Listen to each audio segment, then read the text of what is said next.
Hello viewers and welcome back. This video is going to be a rough take on HF radio and how you can use it in disasters. And for the purpose of this video, we'll be thinking about the Hurricane Helene and the very widespread amount of damage that hurricane had caused. For hundreds of miles in every direction. It had taken out power services, infrastructure, pretty much everything. It put you in the Stone Age. The first thing you find goes out during these disasters is your cellular phone. And along with that, your internet and power and everything else. These HF radios can certainly play their part, as it doesn't require infrastructure or internet. It's antenna to antenna. And where a lot of content creators I've been observing, where they kind of get it wrong, they want to go with the 2 meter, 70 centimeter radios.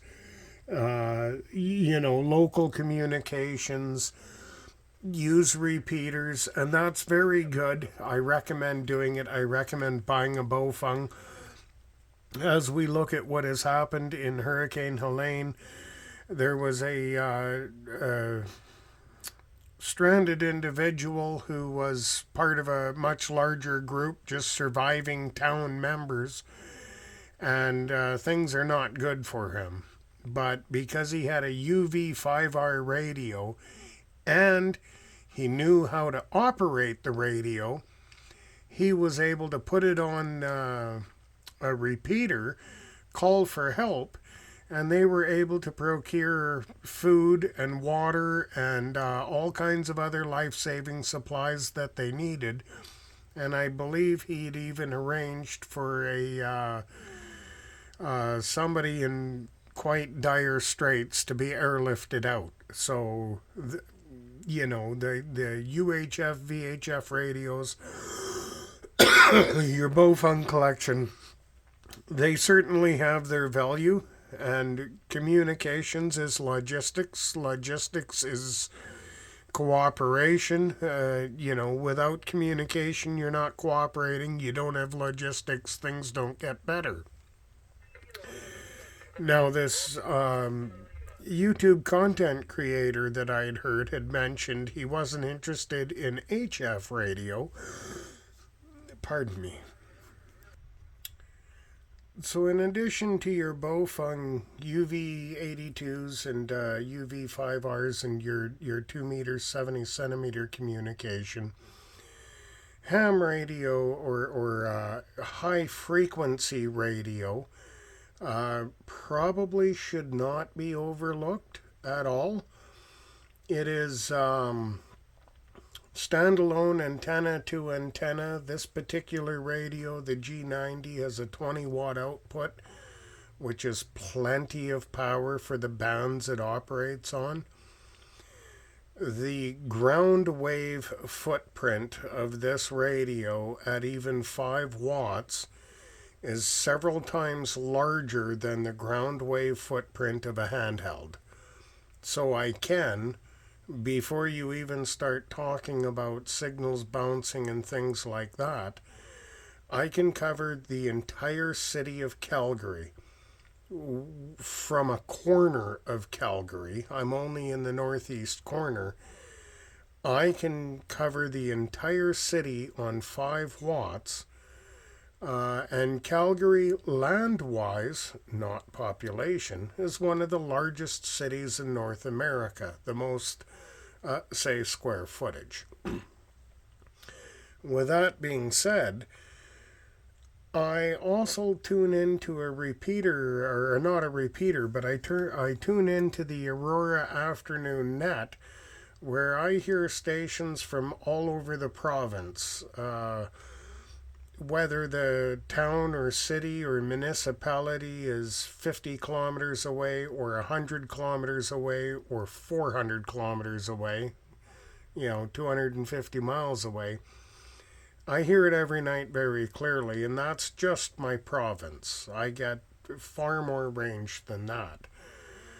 I would recommend, for those people very serious about being prepared for disaster, to look into HF radio, look into radios such as the G90, and there's many others out there that are plenty of bang for the buck.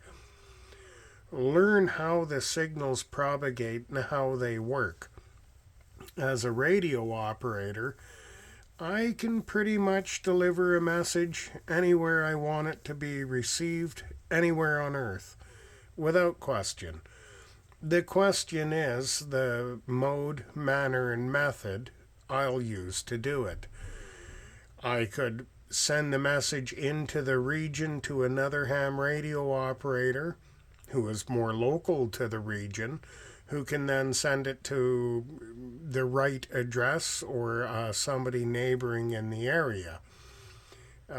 Getting messages about is critical in disaster, and ham radio operators, as a hobby, we pretty much pride ourselves on being able to do it. That's why we volunteer for charitable events.